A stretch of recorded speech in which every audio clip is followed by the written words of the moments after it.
Di saluran ini, saya sering membahas nilai-nilai Barat. Salah satu nilai utama Barat adalah supremasi hukum. Selama Perang Dunia II, ketika Perdana Menteri Churchill ditanya apakah Inggris masih berfungsi, lalu dia bertanya, membalas dengan sebuah pertanyaan. Apakah pengadilan kita masih menegakkan keadilan? Seseorang menjawab ya. Lalu dia berkata bahwa Inggris masih berfungsi. Begitulah pentingnya hukum. Keadilan yang tertunda berarti keadilan yang diingkari. Namun yang terjadi di seluruh dunia barat bukanlah keadilan yang tertunda. Itu benar-benar diingkari. Lihatlah ketidakadilan terbaru di Australia ini. Lihat hakim ini. Saya tidak tahu mengapa mereka begitu membenci peradaban barat, peradaban yang justru telah memberi mereka begitu banyak hal untuk dibanggakan. Seorang pria Muslim Lebanon dengan tato leher Hizbullah berkeliling Sydney, melempari mobil dengan bom bakar dan menyemprotkan tulisan F Israel.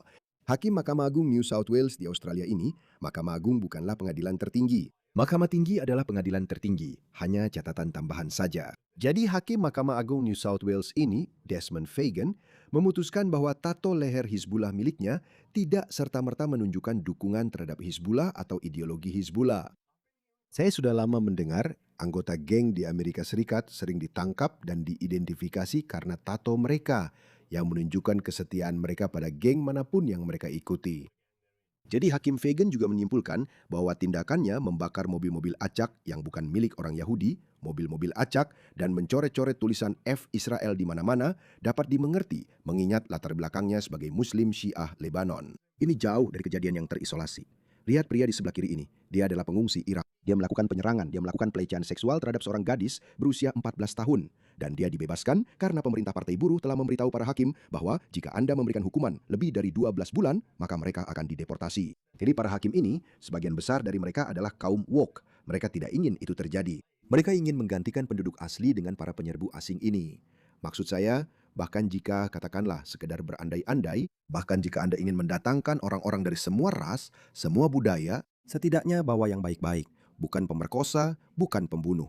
Selatan global itu sangat luas. Mungkin Anda bisa membawa beberapa yang baik. Saya tidak tahu. Saya sudah tidak percaya lagi pada multikulturalisme.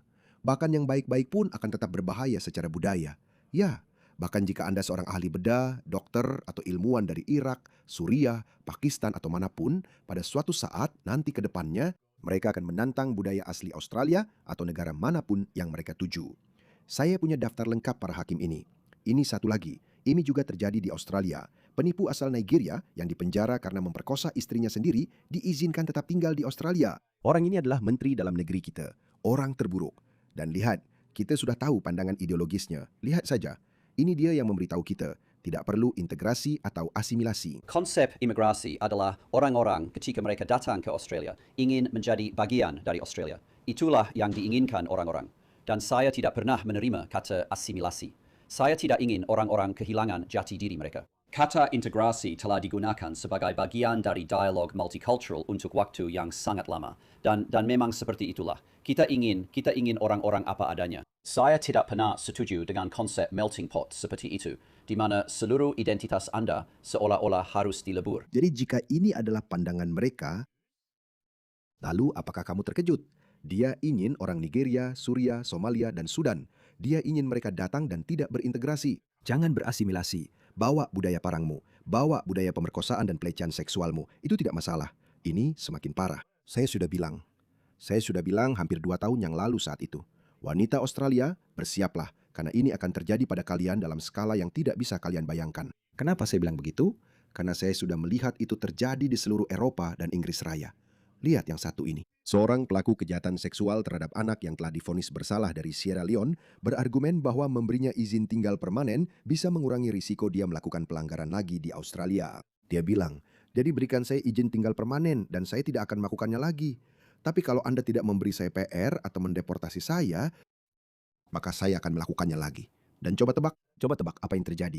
Jadi dia tetap di sini dengan visa berisiko tinggi, salah satu dari 342 orang, menurut data terakhir yang dipublikasikan. Kategori visa ini awalnya mencakup 72 orang yang dihukum karena tindak pidana kekerasan, penculikan atau perampokan bersenjata, 37 karena tindak pidana seksual, termasuk tindak pidana seksual terhadap anak, 16 karena kekerasan dalam rumah tangga atau penguntitan, 13 karena tindak pidana narkoba berat, dan 7 karena pembunuhan atau percobaan pembunuhan. Tapi kita tidak tahu berapa banyak yang ada di sini, karena Tony Burke, orang yang baru saja Anda lihat, berhenti menerbitkan data bulanan. Itu persis seperti yang dilakukan David Lemmy di Britania Raya. Hei, ketika orang-orang meminta data, berapa banyak dari para migran ini yang melakukan tindakan kriminal kekerasan seperti ini? Kamu tahu apa yang dia lakukan? Dia membuat petisi untuk menyembunyikannya.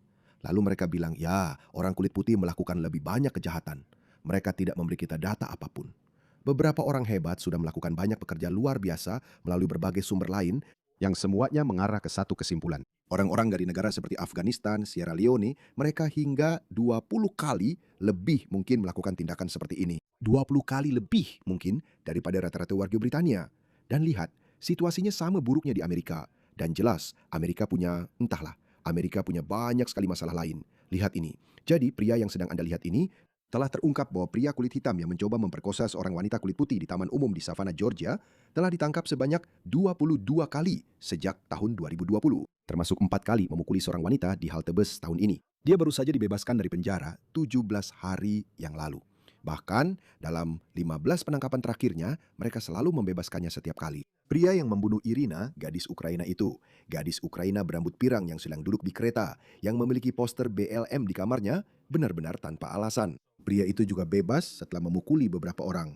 Mari kita saksikan laporan ini. Saya berbicara dengan mantan petugas SPD yang telah beberapa kali menangkap tersangka ini. Saya juga berbicara dengan anggota DPR Negara Bagian Georgia, Jesse Petrie, dan anggota Dewan Savannah, Nick Palumbo. Mereka berdua terkejut, kecewa, dan sangat frustrasi karena pria ini keluar masuk penjara berulang kali, bertanya-tanya mengapa hal itu bisa terjadi. Jadi polisi menangkap mereka dan hakim-hakim progresif kita membebaskan mereka.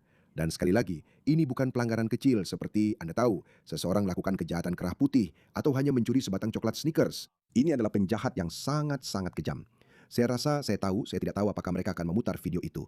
Pria ini hanya berjalan-jalan dan secara acak memukul wajah wanita, membuat mereka pingsan. Saya tidak tahu apakah mereka akan memutar video itu atau tidak. Doyle sepertinya terlewatkan oleh sistem. LaShawa Doyle yang berusia 30 tahun kembali di penjara. Kali ini menghadapi 3 dakwaan pidana berat. Dia ditangkap pada hari Kamis oleh polisi Savannah karena mencoba memperkosa seorang wanita di kamar mandi di Daphne Park. Staf kota mendengar sesuatu, lalu memberitahu seorang petugas yang sedang tidak bertugas, yang kemudian berlari dan berhasil menghentikan kekerasan seksual itu. District Alderman Nick Palumbo mencakup Daphne Park. Berkali-kali kepercayaan komunitas kami dilanggar. Dan saya ingin sekali mendengar pertanggungjawaban dari hakim. Dan saya juga sudah meminta dari kantor jaksa wilayah mekanisme pertanggungjawaban mereka terhadap apa yang terjadi di sini. Izinkan saya mengatakannya lagi.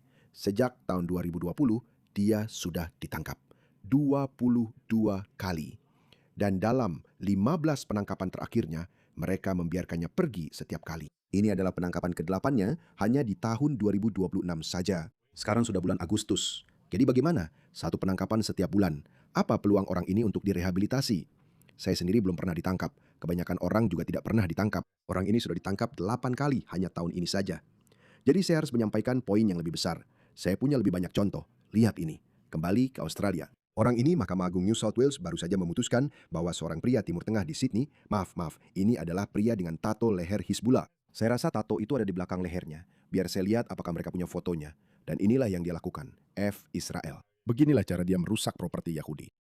Dan hakim berkata, tidak ada yang salah dengan itu. Tidak ada yang perlu dilihat di sini. Nah, itu dia. Ini orang lain. Inilah Amerika. Dia kosong, dia hancur. Dia seperti berhenti total. Beginilah cara saudari Daquan Hunt menggambarkannya. Dia berbicara kepada kami, tetapi tidak ingin wajahnya ditampilkan atau namanya disebutkan. Dari yang saya tahu, diagnosisnya adalah skizofrenia paranoid, PTSD, dan gangguan bipolar. Sebelum polisi mengatakan Hunt menyerang korban secara acak di Dilworth, saudarinya mengatakan bahwa dia sudah melakukan kekerasan terhadap dia dan ibunya. Dan dia benar-benar lepas kendali, dan itu berujung pada kekerasan. Dan kami harus memanggil polisi saat itu. Dan setiap kali sesuatu terjadi, ya. Dia juga dibebaskan. Lihat yang ini lucu.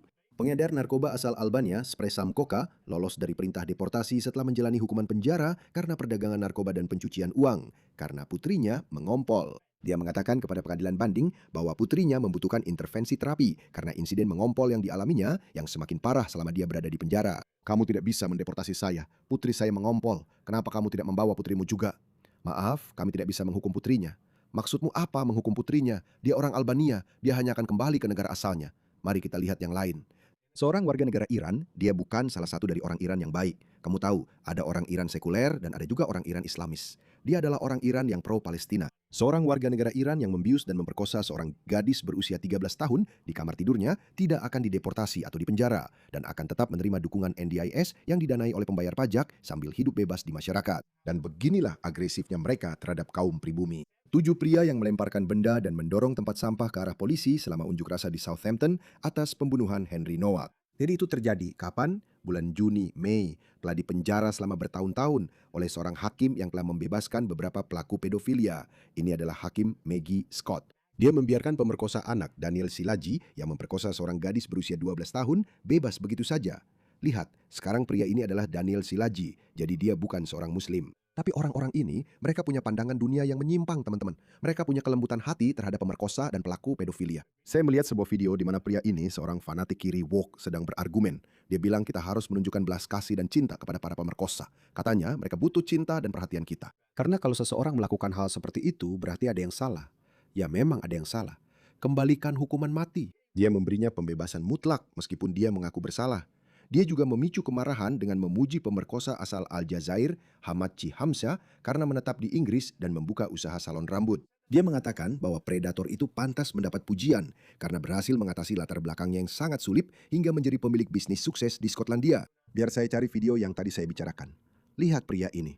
Saya peringatkan, ini akan membuat Anda marah. Gerakan orang-orang yang lebih besar yang secara aktif terlibat dalam perjuangan militan, saling membantu dan melawan balik. Kita tidak bisa hanya membangun gerakan kecil yang eksklusif, yang hanya terdiri dari orang-orang yang sudah memakai istilah-istilah kita. Lingkaran kepedulian dan akuntabilitas lebih efektif daripada menghukum orang yang telah melakukan kekerasan seksual untuk membuat mereka berhenti. Abolisionisme itu sangat pragmatis, tapi ironisnya, kita selalu dituduh terlalu utopis. Seolah-olah kita dianggap sebagai kaum utopis. Kamu tidak bisa tinggal dimanapun dan tidak bisa bekerja dimanapun. Kamu tahu, ini diterapkan pada orang-orang rumah kaca besar daripada mencoba untuk berkata, tidak, kami bukan pelaku kekerasan seksual. Ini adalah konsep yang dibuat-buat untuk menargetkan komunitas kita dan banyak komunitas lainnya. Dan gerakan kita terlalu kecil untuk memenuhi kebutuhan orang-orang di komunitas kita yang sedang krisis. Dan untuk meluncurkan perjuangan yang efektif untuk menghentikan polisi. Apa sih yang dia katakan?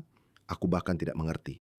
Membaca taman dan menghentikan pipa dan kamu tahu seperti menutup pabrik senjata. Kita harus melakukan semua itu. Dan kita butuh jauh lebih banyak orang. Konteks sistem pemenjaraan yang kita jalani telah membentuk sebuah narasi tentang keamanan secara budaya yang sangat buruk bagi kita semua. Sejujurnya, saya tidak mengerti apa yang dia katakan. Saya hanya mengikuti saja. Judul ini saja. Profesor abolisionis mengatakan bahwa pemerkosa seharusnya menghadapi lingkaran kepedulian dan akuntabilitas, bukan hukuman. Profesor Hukum Universitas Seattle, Dean Spade, badut yang Anda lihat di sebelah kanan, dan Profesor Kriminologi Birkbeck, S. Lamble, menentang penjara. Itulah yang dia maksud dengan abolisionis. Saya tadi bertanya, apa maksudnya dengan abolisi? Seperti tidak ada perbudakan di barat. Abolisionis, orang-orang ini percaya pada penghapusan penjara. S. Lamble menghadapkan gagasan penghapusan penjara pada pertanyaan tersulitnya. Apa yang terjadi pada pemerkosa dan orang-orang yang melakukan kekerasan seksual serius? Ya, mari kita kembali ke topik lain. Begitulah, seorang migran dari Ghana memburu perempuan di jalanan Oklahoma City. Dia menyerang satu orang, mereka membebaskannya. Dia menyerang lagi, mereka membebaskannya lagi. Lalu dia mencoba memperkosa wanita ketiga di siang bolong. Dan para pemadam kebakaran menariknya dari korban. Dia sudah ditangkap lebih dari 20 kali. Mari kita lihat orang ini. Biar saya tebak. Jeff Asier, 26 tahun, sudah 3 kali masuk penjara dalam 2 minggu terakhir. Semuanya karena diduga menyerang wanita. Pada 1 Agustus, di dekat Northwest 23 dan Classen, polisi dipanggil karena dugaan pemerkosaan. Asier diduga mendorong seorang wanita ke jendela halte bus dan memasukkan tangannya ke dalam celana wanita itu. Polisi juga diberitahu oleh seorang wanita lain bahwa Asier mendekatinya dari belakang saat dia berjalan di Classen dan menarik celananya ke bawah. Wanita itu berhasil mendorongnya dan melarikan diri. Dia ditangkap karena pelecehan seksual dan tindakan tidak senonoh. 5 hari kemudian, di dekat Taman Scissortail, dia dituduh mendekati seorang wanita dari belakang dan beberapa kali meraba bokongnya. Ketika wanita itu berbalik, dia diduga sedang mengorek-ngorek celananya. Namun ketika wanita itu memintanya pergi, dia berjalan menjauh. Polisi melihatnya kemudian dan menangkapnya karena pelecehan seksual. 6 hari setelah itu, pada hari Rabu minggu ini, insiden di jalur Lake Hefner terjadi ketika dia diduga mendekati seorang wanita dari belakang, menariknya jatuh dan mencoba memperkosanya. Petugas pemadam kebakaran menghentikannya dan memanggil polisi. Sekarang jaminannya sebesar $75.000, tetapi kantor jaksa penuntut umum mengatakan hari ini bahwa rencananya adalah mencoba menaikkan jumlahnya karena semua insiden ini. Hari ini kami menanyakan kepada pejabat mengapa dakwaan resmi belum diajukan dalam kasus-kasus ini. Kepolisian Oklahoma City mengatakan kepada saya bahwa mereka bekerja sama dengan kantor jaksa penuntut umum. Mereka terus membebaskan mereka, teman-teman. Tapi begitulah keadaan sistem peradilan kita. Saya tidak tahu mengapa mereka begitu berbelas kasih kepada para penjahat. Apakah John Adams yang mengatakan bahwa keadilan bagi penjahat adalah kekejaman bagi korban? Vetter pasti terbalik di kuburnya. Churchill pasti terbalik di kuburnya.